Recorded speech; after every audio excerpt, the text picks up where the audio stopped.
Hi everyone, welcome back to another episode of Editing Basics. In this video, we will be learning how to log into your Kinemaster account. To log into your existing Kinemaster account is super easy. So without further ado, let's get started. First of all, make sure that you have the Kinemaster application installed on your device. Once you have it, launch it open. The first homepage of Kinemaster will look like this.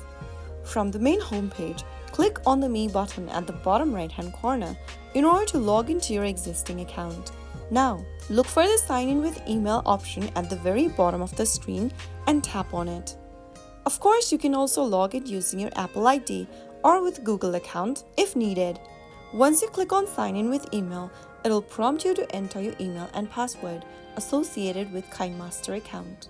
Type in your email address in the first tab and go to the next field and type in your correct password for your account. After entering your password correct, click on the Sign In button and then you will be logged into your Kinemaster application. So that's how it's easily done.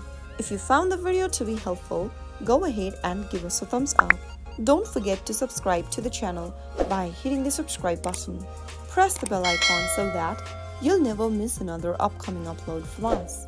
I will be back again in the next video. Thank you for watching.